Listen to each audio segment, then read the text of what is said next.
Yeah, we're going to have another one tomorrow with some of our BayCat internship alumni. So make sure you tune in for that. We're also going to have like a Black Joy art gallery on Saturday. So thank you for joining. Tonight's conversation is called Where's the Money at Getting Independent Projects Funded, Sponsored, and Distributed. And we have some really exciting guests with us here today. Who I'd love to introduce now. Before I do that, I do want to take a second to also thank our producer level sponsor, Dolby Laboratories, for supporting this event. And also we want to shout out Nuri Collective. We are donating proceeds that we get from donations to this event to that awesome Black grassroots arts organization. So now that we got that out of the way, we're ready to introduce our awesome guest today. So first up, we have Morgan Mathews and Gene Finley from Chocolate Chip Media. Morgan is a writer and director based in Oakland. His work highlights his passion, stories that humanize uncanny characters, dark satire with an underlying social message, and tapping into nostalgia to connect even more to today. His first major project, Bit, Blacks in Tech, the made-for-TV series finished filming its pilot episode in May 2019 and is currently seeking distribution. As a writer and director of independent film productions, Morgan also balances his time by working on content strategy in the tech industry. When he's not creating, you can find Morgan on a dinner and a movie date with his wife, in a basketball or boxing gym, or impatiently experimenting in the kitchen. I feel you, Morgan. That's pretty much my life right now. And then also we have Gene Finley. So he's a serial entrepreneur and senior leader within the tech industry. Gene Finley IV founded Chocolate Chip Media Company with the vision of establishing more outlets for people of color to experience rarely represented, but highly relatable stories. As an executive producer, Gene successfully raised capital and built the necessary resources for Bit, Blacks in Tech. As a producer, Gene intends to continue finding creative ways to break the industry mold and help others navigate a complex system. Outside of his work, Gene and his wife are new parents to a beautiful baby boy. Yes, sir.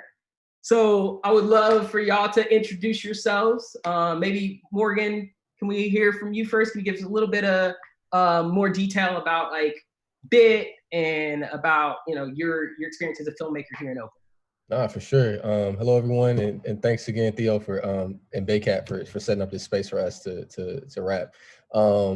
So yeah, I'm an Oakland-based filmmaker from Atlanta. Moved out here to the Bay Area 3 years ago with my wife, and I don't have by any means a traditional filmmaking background, and I don't even know what that means, but I don't have that background. I went to school for like healthcare management, and I work in tech full time. But 2 years ago, when I started working in tech, I met Gene, and something that shouldn't be a surprise, especially with all that's going on in the world right now, Black people, people of color,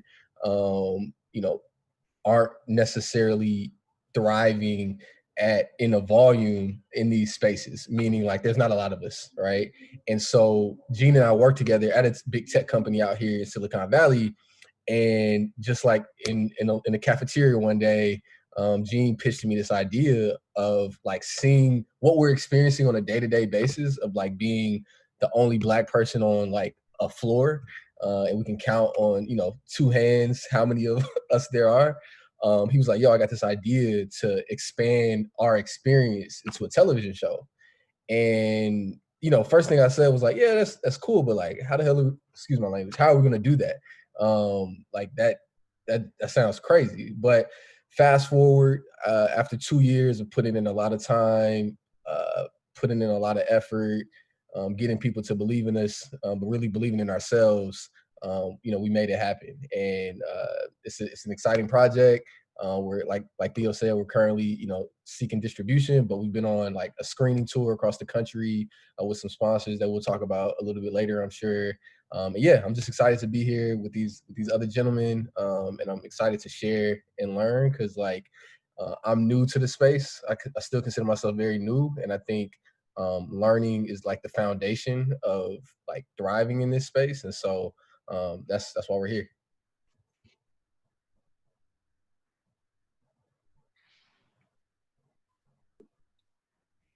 Oh, Sorry, think thank Who's you. supposed to be you on speaking? you on Apology, mute. Oh.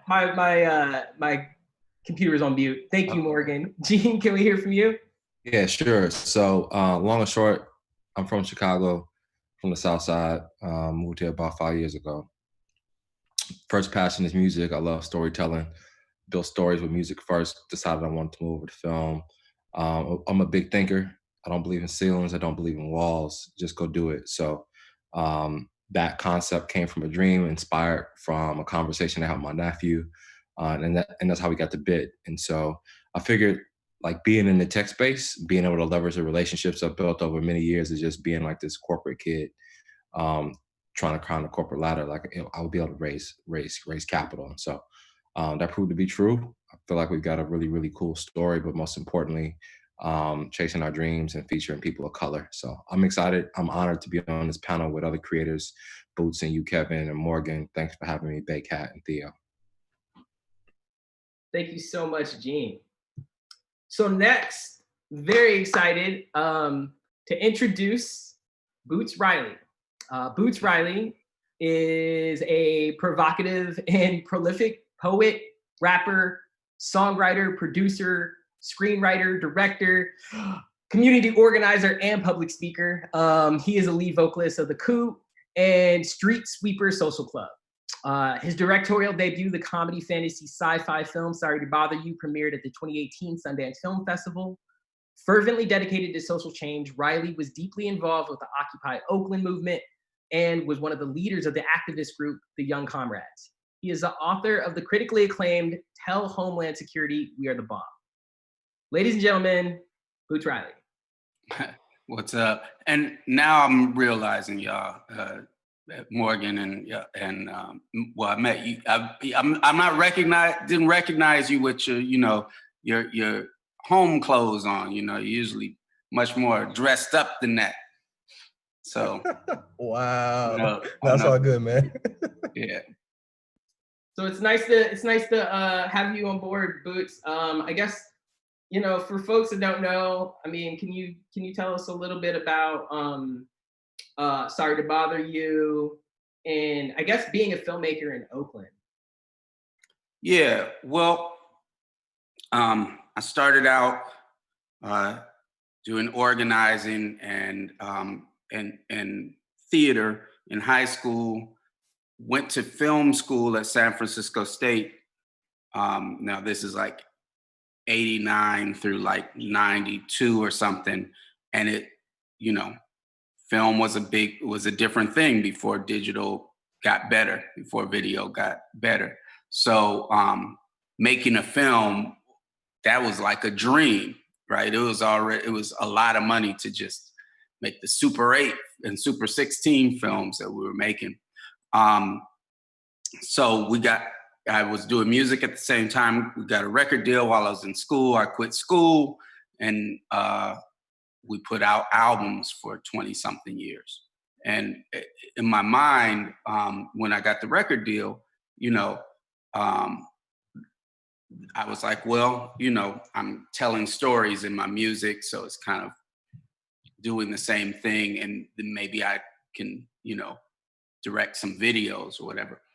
Out of our videos, I only directed one of them, but all the other ones I was a big part of. Mainly because the record labels would be like, I'd say I could direct it. I went to film school, lying because I hadn't finished film school. But they were like, well, okay, if you want to direct it, the budget is down here because we don't know what you're going to be able to do. But if you let this known director direct it, the budget for it is up here.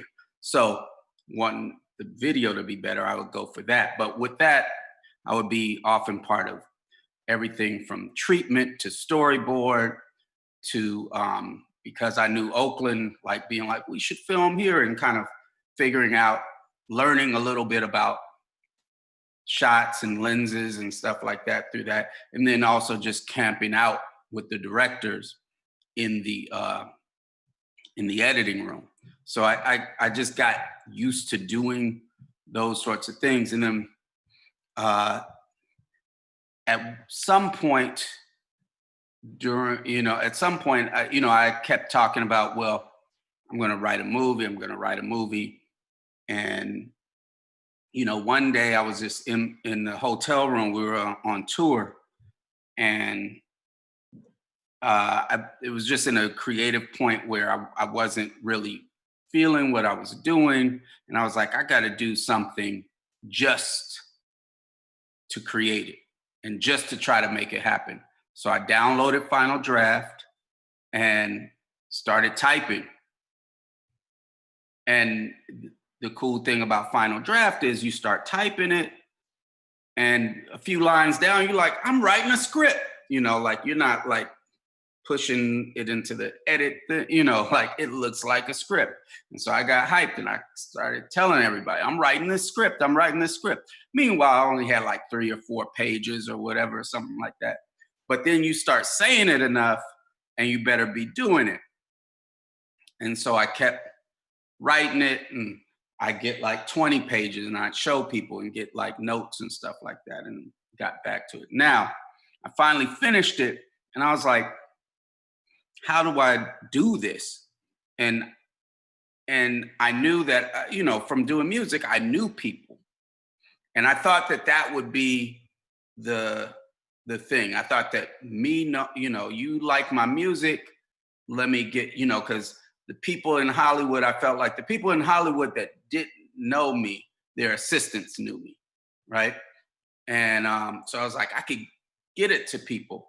But what I didn't realize is that that thing that I thought was my key was really, you know, it was like that letter in Invisible Man, where he thinks he's handing it to people and it's giving him a recommendation, but it's really saying, don't hire him, you know? And because really what it is, first of all, it's hard to get people to read a script. Second of all, if you're thought of as a musician or a rapper, people like, yeah, okay, he wrote a script. Like, of course you want to write a script. You probably want to, you know, start a shoe company too. You probably want to do all these things. Like, people don't think of it as serious. So I didn't realize, like, why aren't people getting back to me with this? Why aren't people, you know, like months are going by and people just weren't reading it. And finally, first person that read it actually is the guy who played Cassius's white voice, is David Cross. I had done a show with him and I had his email. We were doing this benefit for to buy an ambulance for Palestine. And he was doing comedy and I got his email. And so I was like, oh yeah, I'm gonna send it to David Cross. And he was like, yeah, mail it to me. And you know, anyway, I won't go into all the details of that, but he signed on to it. Then, signing on, he said, yeah, you can use my name. So then I was like, I got this thing, David Cross says it's funny. So then I went on Twitter and I hit up Patton Oswalt because somebody said Patton Oswalt was tweeting a cool lyric. So I was like, boom, he read it. He's like, use my name. So now I'm like telling people, okay, I got this script. Patton Oswalt and David Cross say it's the funniest thing they've ever read. They didn't say that, but I was saying that. And it made people then like click on the thing. So it was like, you know, using the thing of building a team of people that kind of co-sign it to make it at least interesting enough for somebody to open it, right? Then a couple years went by, couldn't find anybody that was down to finance it, couldn't really find producers. A couple people had come and been kind of interested, but that's it. And so a couple years later, I was like, fuck it, I'ma just put this on the internet. You know, and because for me, it was just about people kind of seeing the creation, feeling the creation. So if people were going to read the script, for me, that was a win. I could put it in the liner notes of an album or whatever. So I was like, I'm gonna put it out on the internet. And I was walking down the street because I often would be going and doing writing and working on stuff on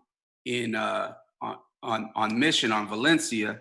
And so anyway, I went back to that same cafe where I was writing, and across the street is McSweeney's, and out comes who I didn't know at the time was Dave Eggers. And I said, hey, I'm writing this, I have this script, and I'm gonna put it on the internet, but I would really like some notes so I could tighten it up and it could be the best that it could be. He read it. He said, let me put it out as its own paperback book. So we put it out in 2014 as its own paperback book. Then that gave me like a second win, and I used that to go over to SF Film and become part of their Filmmaker in Residence program. Through that, I met a couple producers,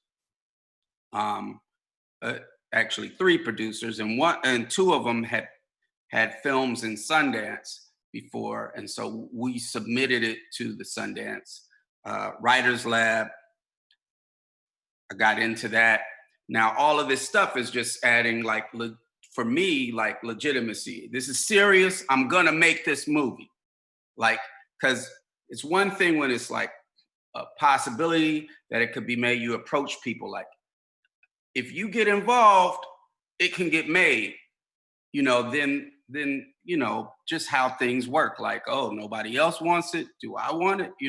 That sort of thing. But if it feels like it's a moving train and this thing is going to happen, and you have to make a choice of whether to get on this moving train or not, that's a different decision. So, like I said, David Cross, Patton Oswalt, then McSweeney said it was good. So people are now clicking on the PDF when I send it to them. But it's still like, oh, this shit is crazy. You've never made a movie before. We don't know about that. So then SF Film Society Filmmaker in Residence, that was a title, right? Then because I could be like, yeah, I'm a filmmaker in residence. Like, like they said I'm a filmmaker, right? And then the Sundance Labs, and then after the time after that was a Sundance Directors Lab the very next year.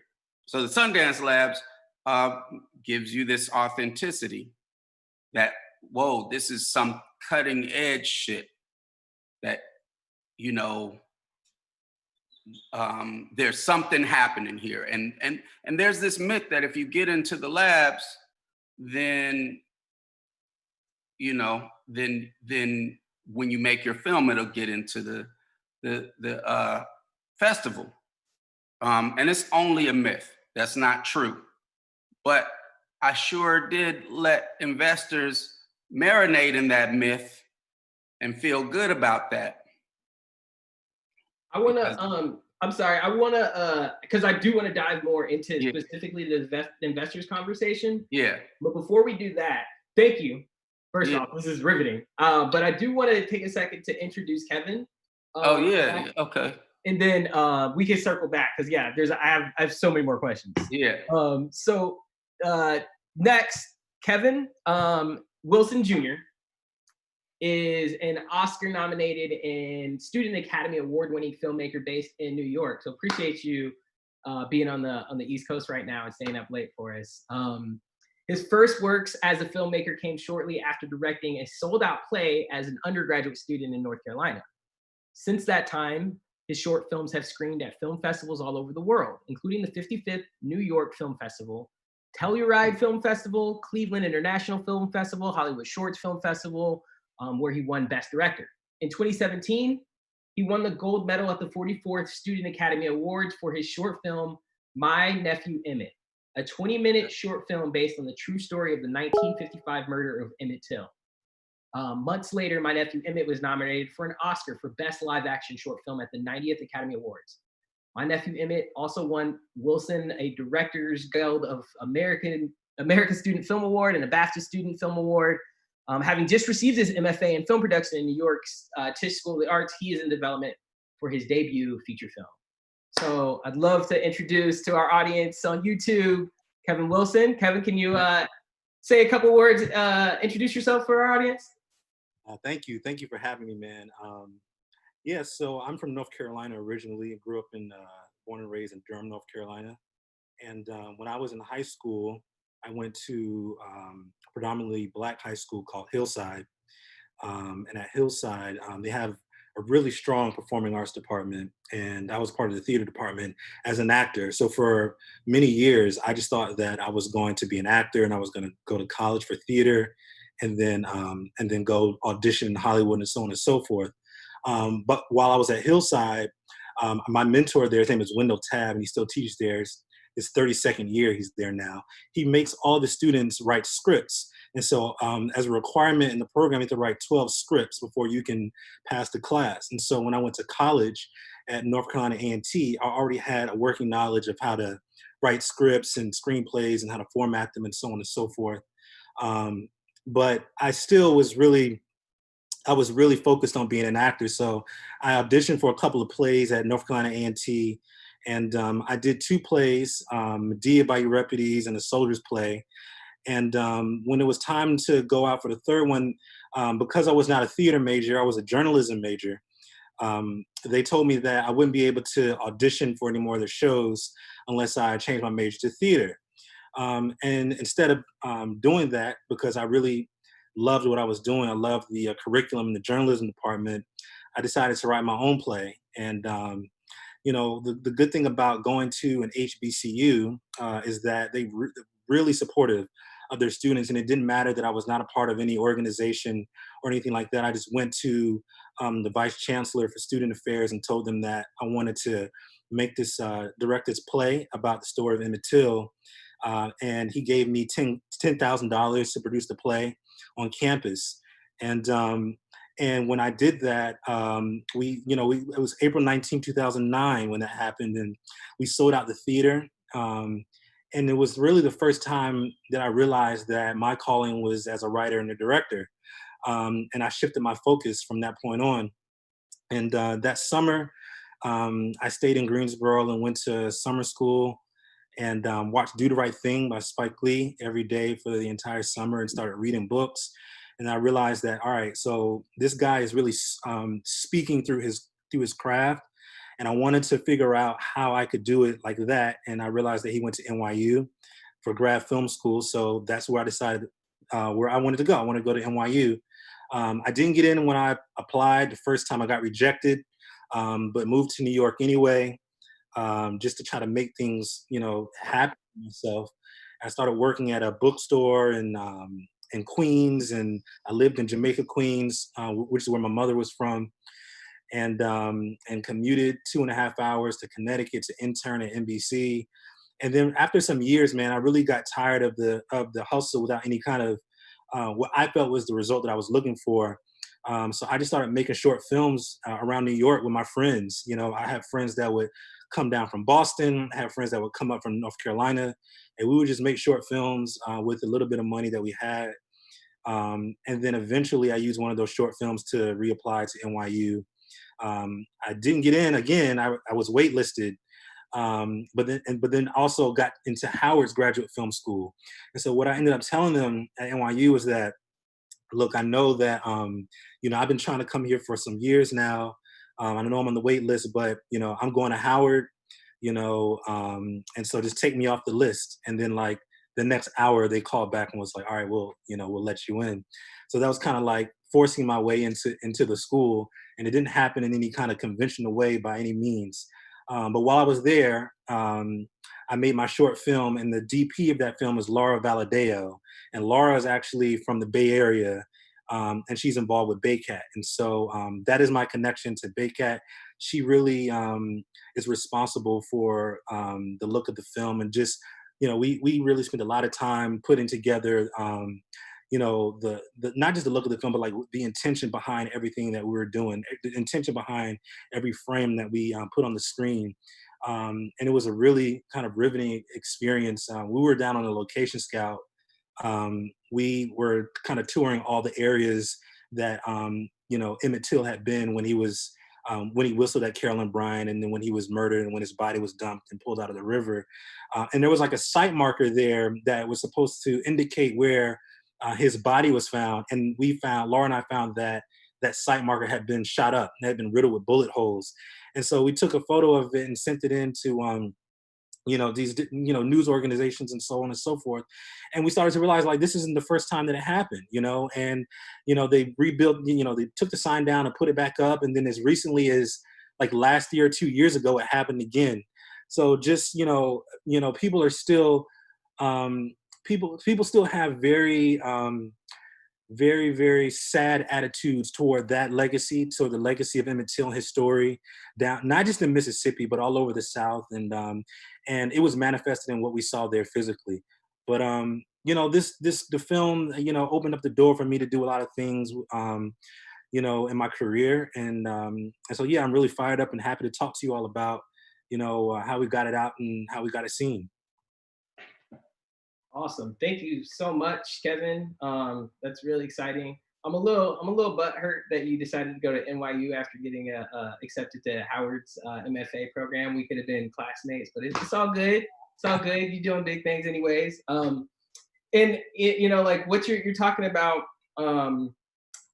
really, I guess I want to get into kind of the first question here of this the panel, right? Like I don't want to like ignore what's going on right now outside. There's a lot of activism, right? And personally, like I've been kind of back and forth. I'm like, yo, should I be out there right now, or should I be in my studio editing this documentary, which I feel like is as important to this cause? So I would love to get y'all's perspective on if you feel like being a filmmaker is a form of activism.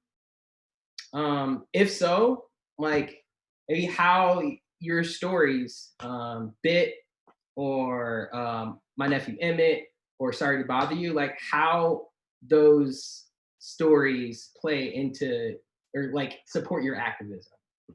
So anybody that want to go first? I can pick somebody. Morgan, you unmuted first. Yeah, me? All right, cool. Yeah. Yeah, I mean, it's a good question. I think art definitely can be a form of activism. I think it's always going to be up to the storyteller to choose what their intentions are with, their art. Because you might have some filmmakers where their stories don't necessarily feel like activism, but what they're doing behind the scenes, maybe, addressing that, right? So I think it's really nuanced. It's just how intentional do you want to be to use this part of your voice through filmmaking versus other parts of your voice, right? I think for us with Bit in particular, we were definitely intentional about creating a space that really isn't seen on television, and tapping into what we felt was really therapy. Because when you're, working in some of these big corporations and it's like 1%, the diversity numbers are like 1%, Black people, that can weigh on you after a while. If you don't have outlets, when you're at a place 80% of the day and you don't feel comfortable, that pent up energy can weigh on you. So for us as artists, it was actually therapeutic to create Bit. Because it was an outlet for us to get some things that we had on our chests and in our minds out, right? So I definitely think it can be a form of activism. So yeah, what about you, Gene? Anything you want to add? I would simply say, like, Morgan and I got some really great advice from a pretty important person in the film space, and they said that they felt like content was a Trojan horse to change, and like I believe that. So like everything we create, like we want to create the things that motivate, inspire folks that look like us. All too often, and I'm sure Kevin and Boosh, y'all have heard this, is like the question that you get from the white decision makers is generally like, so isn't there one of these already? And it's like, well, there's 5 other shows featuring like 5 other white leads. And like for me to make sure that we're seen is that form. So like I believe that, and like that Trojan horse statement is like, kind of something I keep in the back of my mind as like we start to figure out what we want to create. Thank you. Boots, got some thoughts on that? Well, I mean, I think I'm only doing art because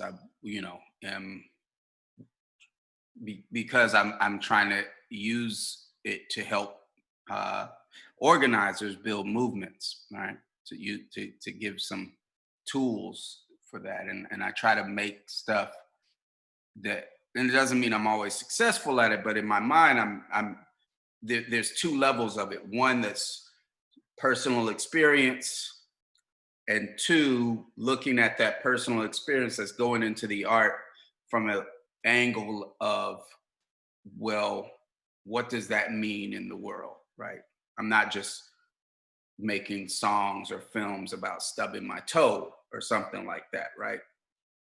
It's a valid experience or whatever, but it's just, if I can't figure out what it is, and sometimes in the creation, while I'm creating it, I don't always know how that's going to be. So, but that's all. It's all part of my process. So, I started out as a community organizer who wanted a way to put things out in a bigger way, and that's where the idea for film, but not really getting to do that at first happened, and then that's also where the music came from. So I definitely feel like as a human being, every human being is supposed to be a part of the world around them, and that means a part of changing it. Now, who can say what that actually means for you, right? But the art that we make is a communication of those ideas and those feelings we have about ourselves and the world. And so hopefully, if you engage with actual movements, with actually trying to get people involved in a movement, then that, like, whatever you're doing in your life is going to affect your art, is going to affect that, and it'll be an extension of that. And the question of practicality of how you divide your time, that's a whole nother thing that's hard, that you can't, like, it takes time to create things, right? And when do you not get in the shed and hone your device, and go out and be part of stuff, versus when, like, that's a game that I've been trying to figure out for the last 30 something years. But yeah, and it's one that's personal, but I do think people have to be involved in a movement in some way if they want their art to, be asking the right questions, right? Because we ask questions in our art that's from just wherever we are. And so, if we decide to move to the South Pole and we're there for, 20 years, our art is going to reflect that in some way. Even if we're talking about our memories of living back here, what we're doing is going to affect our art and all of that. So we owe it to our art to be involved in movements so that we're asking the questions that are relevant, and it doesn't mean that everything has to be like, whoa, I see that this is part of a movement or something like that. But it will, if you're involved in a movement, it will, like, and you're being honest with yourself while you're creating art, it'll all bleed into it. Thank you. Kevin? Yeah, I think, I think you'd actually have to try hard to not have the things that you're confronted with in the world infuse itself into your art. I think, it's a part of who we are as artists. Speaking more for myself, film and writing and, and creating dramatic works is the best way for me to articulate my concerns about what's happening in the world. And I think the first time I actually realized that it was manifesting in my art was I was on tour as a camera operator when George Zimmerman was acquitted for the murder of Trayvon Martin, and I was one of the only Black crew members on the tour. and we're all living together, and I found it really difficult to express myself while I was on the road, because I really didn't, at the time, I didn't feel like there was really anyone who would understand my rage. And so I called my now wife, and she encouraged me to write a script, and that's what I did. I wrote a short film about it, and so and really that's what I'm doing. Even if I'm writing, a comedy, or just really doesn't matter what it is that I'm writing. I realize that there's something that's happening in the world that I'm being confronted with, that's finding its way into the work. And so, and personally, my personal philosophy is that I think we're all given talents, because we have to use those talents to be able to say something about what's going on, or to at least push the conversation forward, or make some kind of difference before we leave this earth, and that's what I firmly believe. And so the way that I do that is through the craft of film.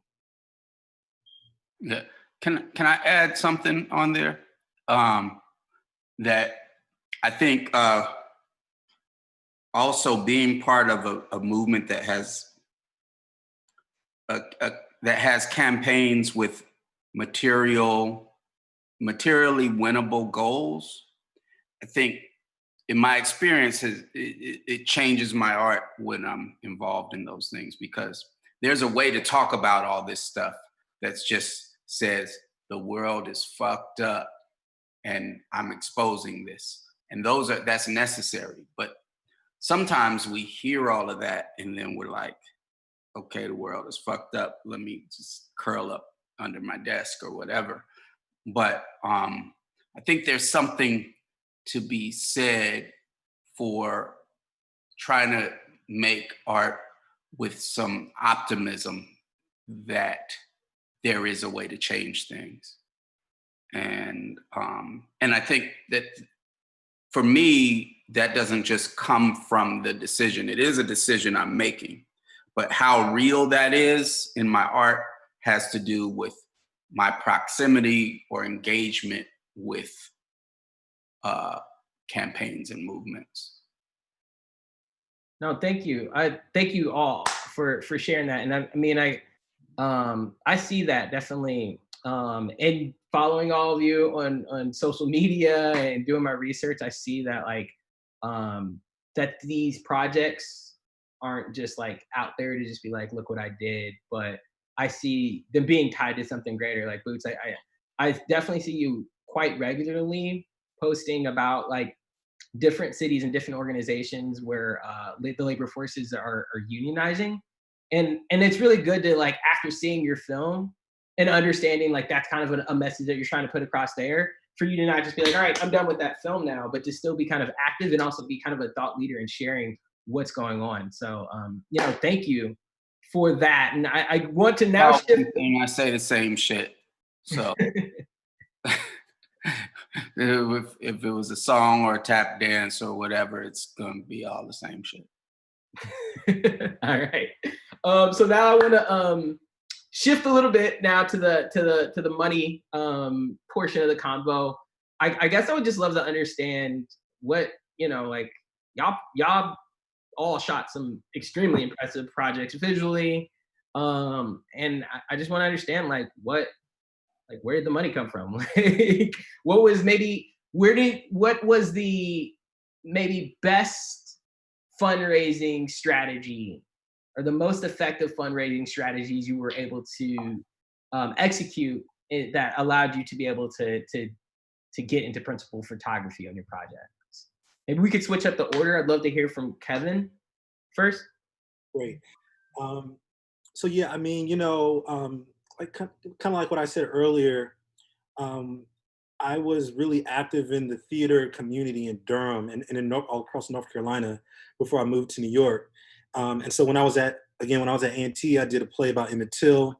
So when it came time for me to raise the money to make the film, I actually went right back to that same community to raise the money. And the thing about Durham, North Carolina A&T is a very strong Black community with strong alumni base, and very supportive individuals. So the first thing I did was I started a GoFundMe campaign. And I put it on my Facebook the summer before we were going to shoot. And a good chunk of the money that we used to shoot the film came from that. It came from people, alumni and students from North Carolina A&T, professors from North Carolina A&T, giving money to the project. And then my mother also gave money to the project. I put my own money into the project, which I felt was very important. And then there's a man named Sherrod Banks, who's an attorney, a Black attorney in Durham, North Carolina, who his daughter and I grew up together. We both went to Hillside High School, where we learned about the theater, and she actually went to Howard University as well. And so what happened was she was in school at Yale for grad acting, and I went to a show to support her at her show at Yale, and her father was there. And after the show, we met up and we were just kind of talking, and he asked me what I was working on, and I told him a film about Emmett Till. He asked me how much I needed. I told him I needed $15,000 more, and the next week I got a FedEx notice, and he wrote the check for 15 grand. And you know, to me, I'm very proud to say that Black people financed my film, you know, and a lot of people ask me, you know, the best way to get, you know, how did I get my story told? And, you know, I'm very proud to say that people from my community invested into my project so that I could tell our story, you know, and it paid dividends. And what I will say is that, you know, it was a long road, and we didn't raise everything up front. You know, we went into production with maybe 50% of what we really spent in the account, and we had a really tight budget, and I shot as much as I could with what we had. Laura did a fantastic job of finding ways to shoot what we needed really cheaply, and then we had I did a rough cut. I screened a rough cut for Spike Lee, who was a professor at NYU, is my advisor on the project. And when he saw the rough cut, he came through with some post-production funds, and that allowed us to finish the film. Yo, you just casually slid in there that Spike Lee was like your advisor on that. Oh yeah, also I got like some money from Spike. What? All right, dope. Thank you. I appreciate that. And yeah, I mean, one thing that stuck out to me early on, you said that you put up your GoFundMe a summer before you got into production, the year before. So I guess that's one key for the junior filmmakers out there is like, if you got a big project, you need to start raising funds at least a year in advance. So I'm glad you got that trade roll with that. I'd love to hear next from Chocolate Chip Media, Gene and Morgan. Can y'all give us a little backstory on how y'all got the funds for BIT? Yeah, so I think for the most part, to one of the things that Kevin pointed out that was really important for me was to make sure that I was willing to invest in my own project if I could. I mean, candidly, I'm very blessed and fortunate enough to be able to do that because a lot of folks can't. And so I definitely want to hold myself accountable for like the artwork that I want to create to invest. I think then secondary is like just leaning into that network that like had propped me up. So many people paid it forward and helped me get to where I was to be fortunate enough to like invest. And so I went right back to the same network that helped me navigate college, that helped me navigate grad school, that helped me navigate like the corporate spaces. We got really creative. I think the subject of the email that I sent was win an Emmy with me in 2020 or win an Academy Award or something in 2020.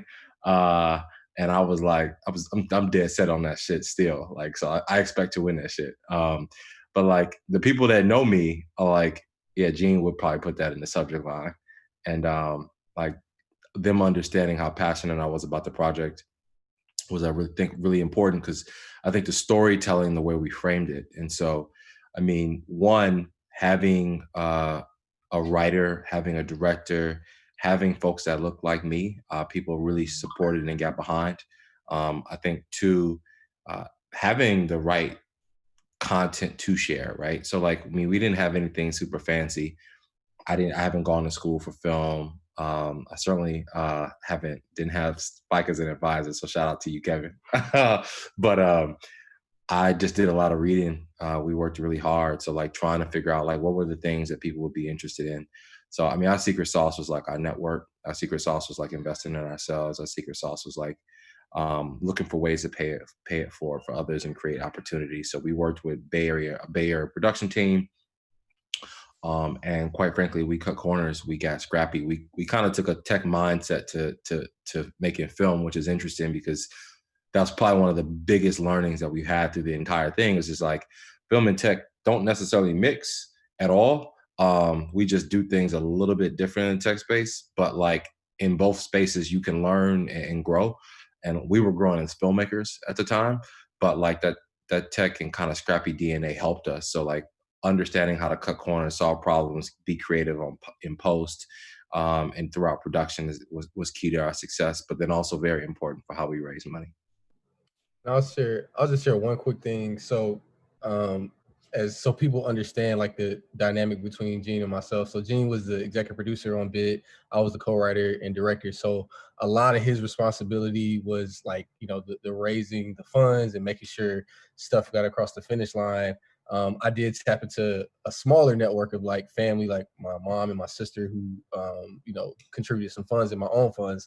But I want to share that I think, and Boots kind of touched on this, his learnings as he was developing the script and trying to get it read, I think it's also connected to financing, is that as you're going along the journey of getting your project made, like as much as possible, thinking about what are things that I can do on my end that as much as possible forces people not to say no, even if they're going to say no, right? You're going to get a lot of no's, but what can you do on your side of the table that's going to help somebody say yes, right? Whether that's the script, whether that's the cosigns, whether that's your treatment. So we were doing all these things before we even asked for money, right? And sometimes it was while we were asking money, but like having a really polished treatment for us actually helped. Like people are like, oh man, y'all come off like really professional. And we've never done this before. We were like, let's just make sure that when we get in front of people, they're not going to question who we are and what our intentions are, right? Because we're trying to come a little bit polished and whatever. I don't even know what polished means, but we were like, let's just figure that out. So I just want to share that as well. Thank y'all. That's real. I mean, I guess it's kind of the like fake it till you make it kind of approach. Like, but yeah, just kind of showing that professionalism allows them to like feel that credibility from you as a filmmaker. And I definitely understand you, Gene, on the like, I mean, I'm in the Bay Area too. So like, I guess that tech phrase that I hear all the time is like, move fast and break things. And on my first project out here in the Bay Area, it was like, yeah, cool. Like move fast and break things. But yeah, then looking at it from a filmmaker perspective, I'm like, oh, like I want it good too. And the motto I've gone by is like, you can have it good, you can have it fast, and you can have it cheap, but you can only have two of them, right? So like, if I want it good, and I know I got hella money there, like we had to slow things down so that move fast, break thing mindset isn't holistically like gonna work. So Boots, I apologize for cutting you off earlier. I felt bad about that. Thought that we were diving into the question right then, but you know. Yeah, no. So you were where we left off. You were talking about how you were getting it in front of investors. Yeah, and I just want to say, I just realized, Kevin, my family's from Durham too. So I didn't realize that, from Old Farm. Oh, I'm from Old Farm. I live in Old Farm. My mother. You know any Rileys? Beat Mill Road. You know any Rileys? I know Carlton Riley and Sheila Riley. They're my godparents. Well, then Sheila Riley? Yeah.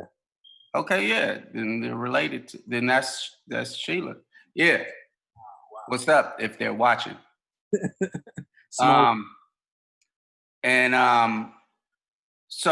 yeah, I had another life during all of the history that I talk about that was as a janky party promoter, right?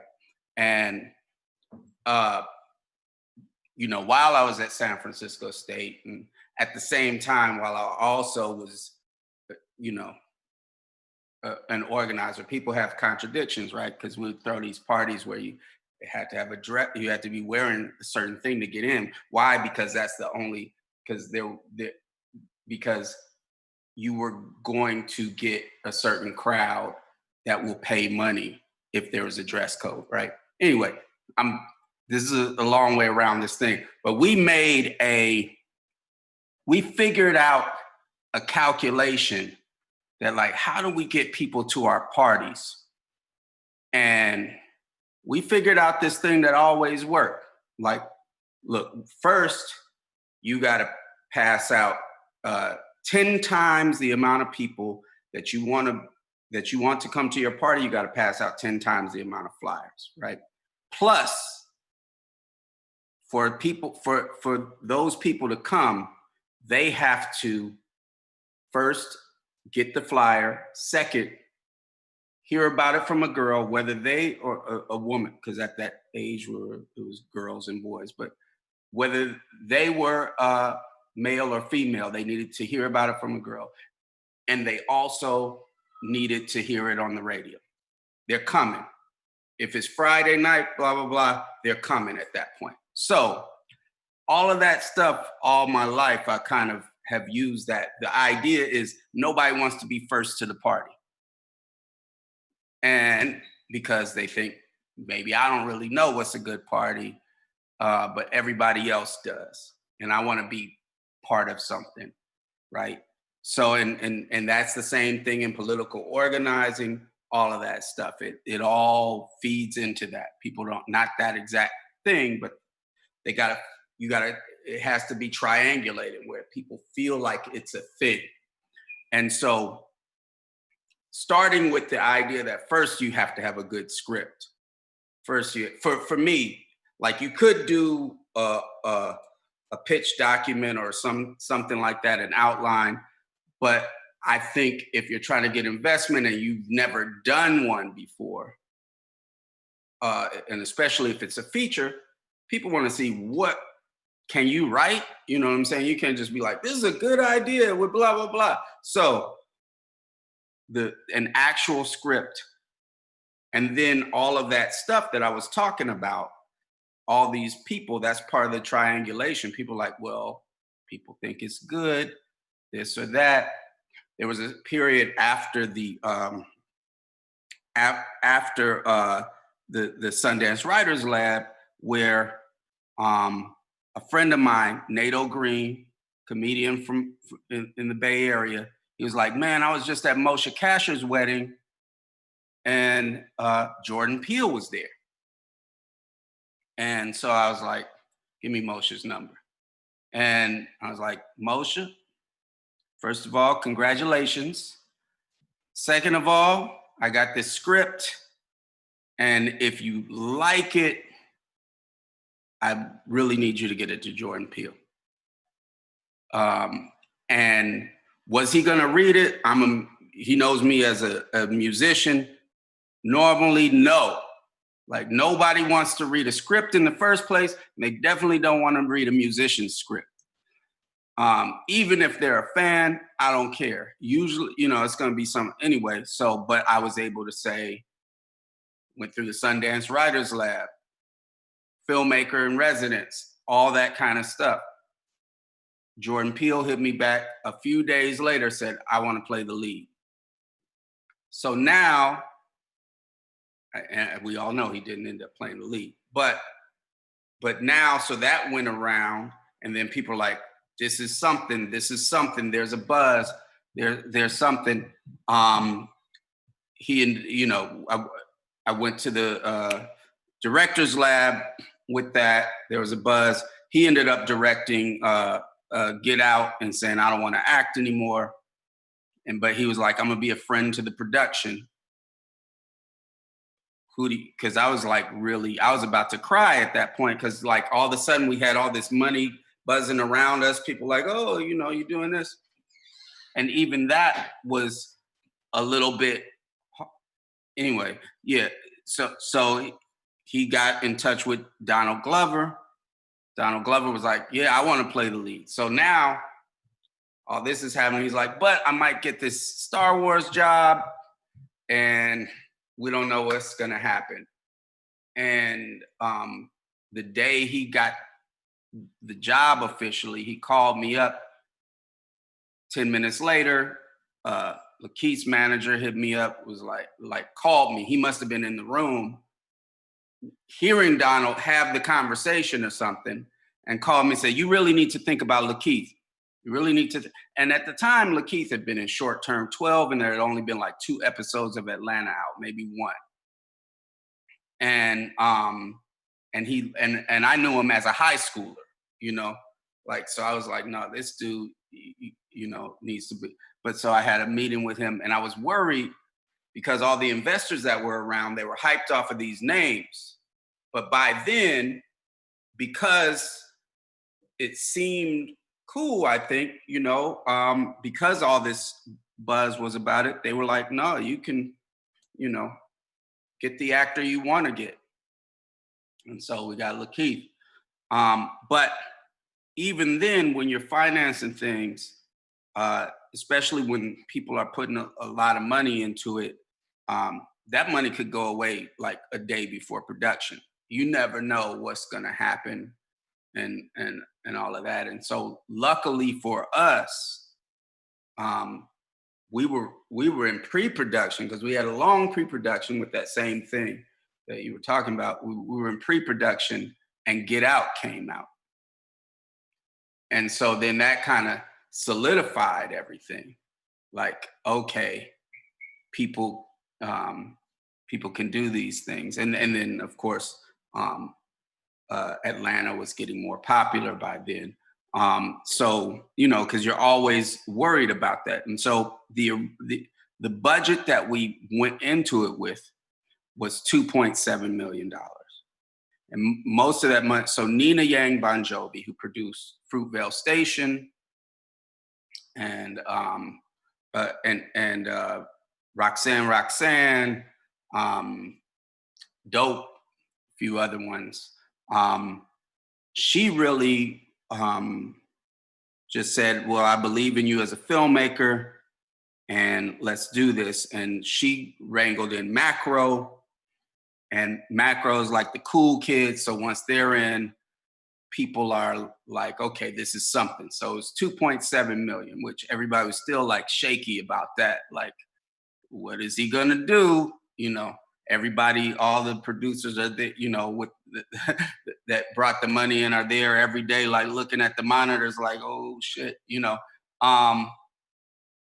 But, you know, and we had obviously what I'm leaving out, we, by this time, had this amazing cast that they could then, you know, base it on. And I'll say this, that that there was a finance advisor who told them, like, look, okay, the budget should only be this high because with this cast, if the movie is shitty, we can at least sell it for this amount of money, you know, or whatever. So that's kind of how they went off of that. We got into filming, and yeah, I could say this. Basically, at first we had a line producer that was just lying, just made up a budget that fit what it was supposed to be. Like, yeah, we could do this for 2.7,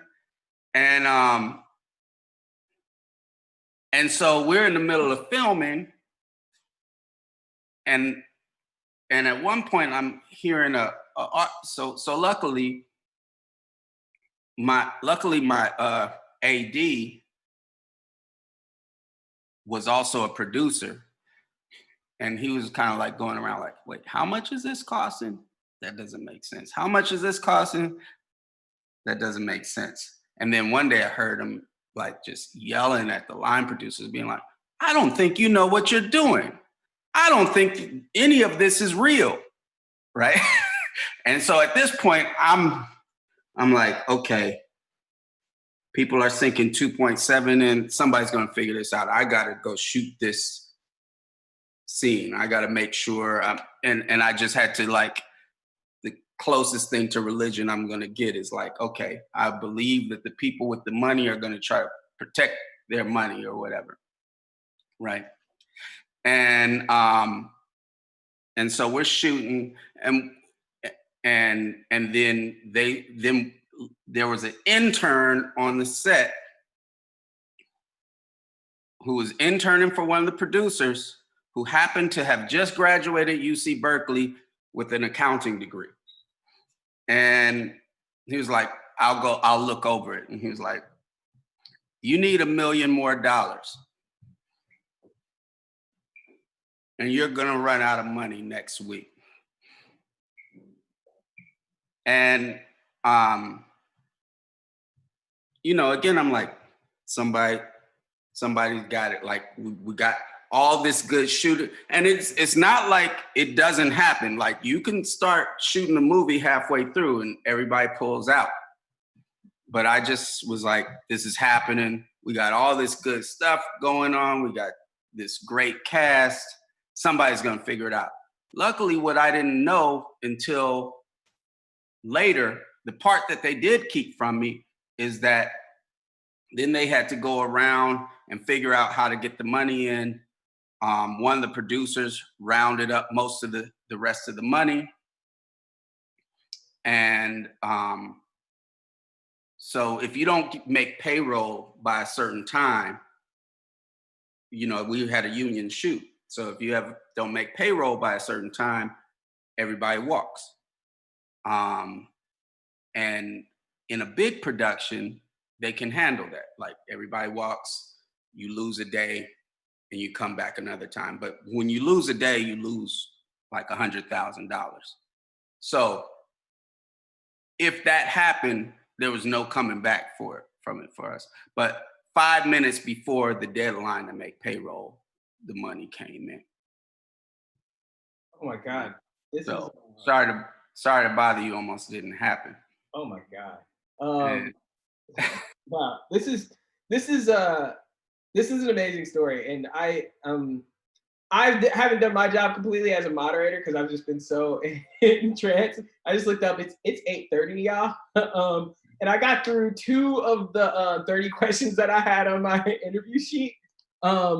So I do unfortunately got to wrap up the convo now, but I thank y'all so much for being a part of this. I'm really sorry that we're not able to get to everything on there. I know I wanted to talk more about distribution and stuff, but before we wrap, if y'all could let us know where we can either now or in the future be able to check out your content. And obviously sorry to bother you, but if you have other things you wanted to check out as well, could you just kind of direct us to where we can check some of this content out? Boots. Okay. Sorry to bother you. It's on Hulu.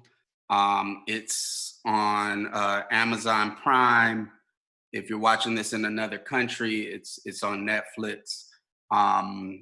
It's at the bootleg dude has it.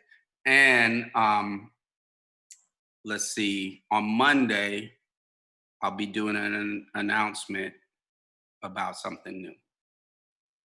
Should we check out your social media for that? Yeah. All right, so follow @Boots Riley for an exciting Monday announcement. Kevin, where can we check out My Nephew Emmett? Yeah, you can check out My Nephew Emmett on Amazon Prime.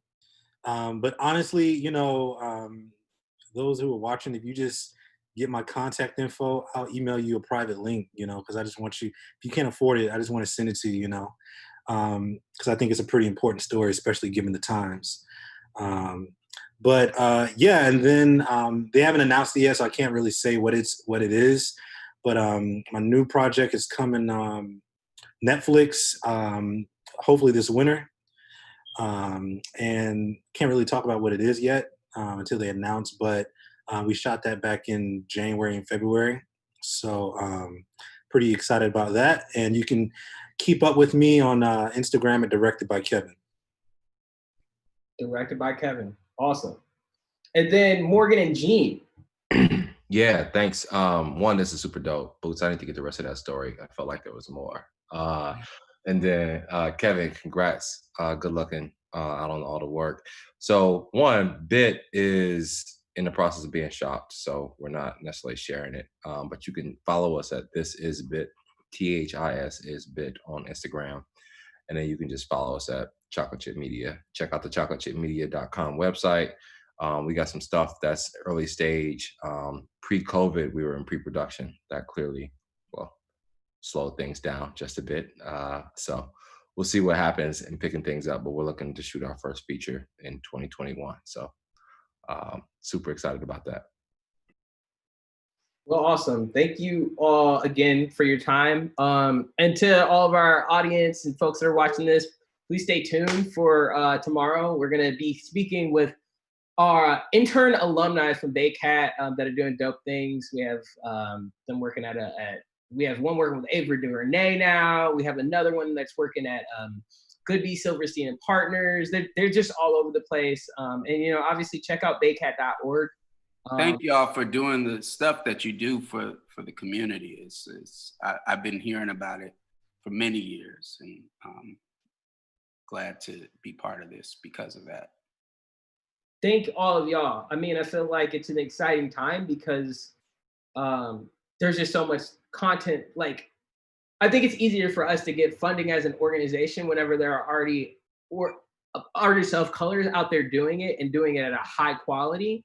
So that, you know, so we can help to usher in that next generation of folks. So like, thank you for leading the way and taking your time to really just like drop some gems on us. And we will be sharing out this video afterwards with even more links and references for folks. So stay tuned for the rest of it. And thank you again, Dolby, for being a producing level sponsor. So y'all have a wonderful evening. If y'all can stay on, we're just gonna cut real quick. I'd love to take a quick little picture. But I think that's a wrap. Have a good night.